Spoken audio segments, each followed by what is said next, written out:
हलीम का नाम सुनते ही जहन में आता है वो क्रीमी टेक्सचर, मसालों की खुशबू, नरम गोश्त और ऊपर से क्रिस्पी फ्राइड अनियन, धनिया और अदरक लीमू।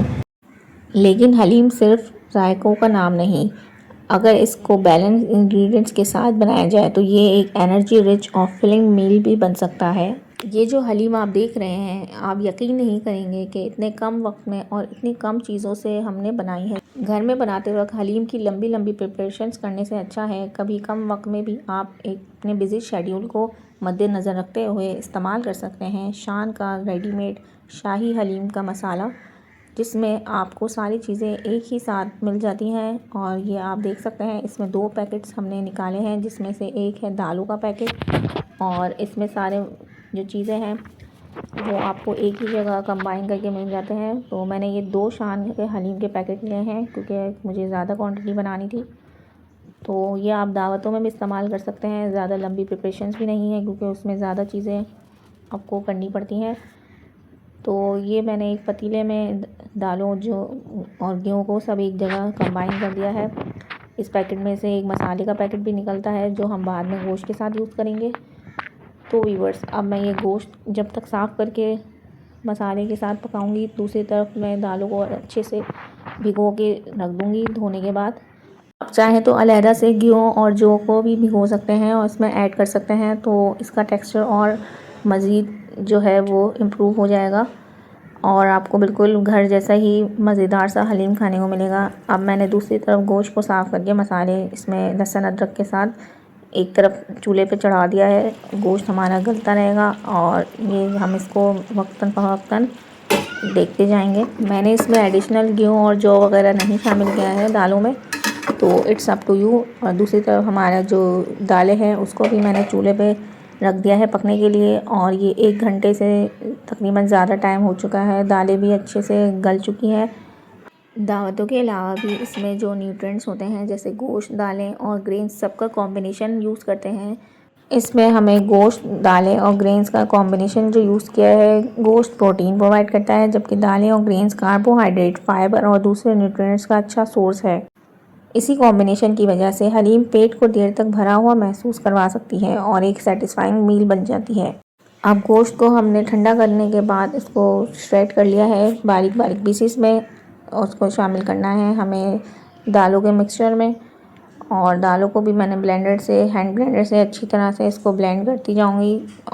दोनों चीज़ों को अच्छी तरह से ब्लेंड करके अब हमें एक बर्तन में शामिल करना है और इसको फिर चूल्हे पे चढ़ा देंगे हम पकने के लिए मज़ीद, ताकि ये सारी चीज़ें एक एकजान हो जाए। तो आप देख सकते हैं हमने जो सारा दालों का और गेहूँ का मिक्सचर है वो उसको अच्छे से हमने ब्लेंड कर लिया है।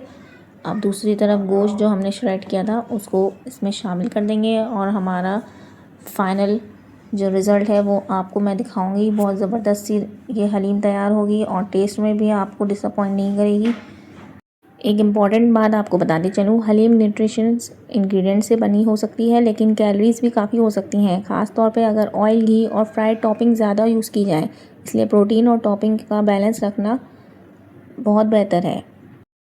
और हर बार की तरह आपसे रिक्वेस्ट है, अगर आपने मेरे चैनल को अभी भी सब्सक्राइब नहीं किया तो जल्दी से सब्सक्राइब कर दें और लाइक और शेयर ज़रूर करिएगा मेरी वीडियोस को, क्योंकि आपके लिए फिर मज़ीद वीडियोस भी लाती रहूँगी इंशाल्लाह। और कमेंट करके ज़रूर बताइएगा कि आपको मेरी रेसिपीज़ कैसी लगती हैं।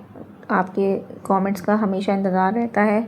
इससे आपके फ़ीडबैक की वजह से मोटिवेशन भी मिलती है और मज़ीद और अच्छे से अच्छे कंटेंट बनाने की कोशिश करती हूँ।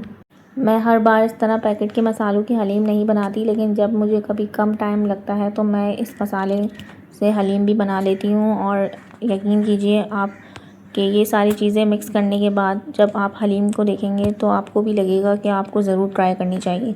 वीवर्स, अगर आपको इसमें हलीम का टेक्सचर गाढ़ा लग रहा है तो थोड़ा सा नीम गर्म पानी भी शामिल कर सकते हैं और इसको फिर चूल्हे पे पकाने के बाद फिर इसका फ़ाइनल रिज़ल्ट आप देखेंगे कि कैसा आता है। तो ये हमारी हलीम जो इस तरह की आपको नज़र आ रही है ये अच्छी खासी थिक है, तो मैं इसमें थोड़ा सा मज़ीद और गर्म पानी शामिल करूँगी और फिर इसको हम चूल्हे पे चढ़ा देंगे और थोड़ी देर के लिए मज़ीद पकाएंगे। ज़्यादा लंबा टाइम पकाने की ज़रूरत नहीं है इसे, क्योंकि ऑलरेडी ये काफ़ी हद तक पक चुकी हैं सारी चीज़ें। तो बस अब हमें इसको थोड़ी देर के लिए पकने के लिए चूल्हे पे रख देना है। कभी कभी रेडीमेड चीज़ यूज़ करने से भी अगर आपको कन्वीनियंस मिलती है तो आपको इसका ज़रूर इस्तेमाल करना चाहिए, क्योंकि आजकल के बिज़ी दौर में बहुत सारी चीज़ें हैं जो हमारी कन्वीनियंस के लिए बनी है, तो इसमें कोई बुराई नहीं है। तो आप ज़रूर ट्राई करें ये रेसिपी और मुझे कमेंट करके बताइएगा कि आपको कैसी लगी। चलें व्यूअर्स, अब हम इसमें तड़का शामिल करेंगे प्याज का, ऑयल का, और फिर आपको फाइनल रिज़ल्ट शो करेंगे। तो ये मैंने जो चूल्हे पे हलीम मज़ीद पकने के लिए रख दिया है, और अब मैं प्याज का इसमें तड़का शामिल करूँगी और इसके बाद इसको ज़बरदस्त से आप नान और चपाती के साथ सर्व करें और लोगों की दाद वसूल करें। इंशाल्लाह आपको ज़रूर इसकी तारीफ़ें सुनने को मिलेंगी।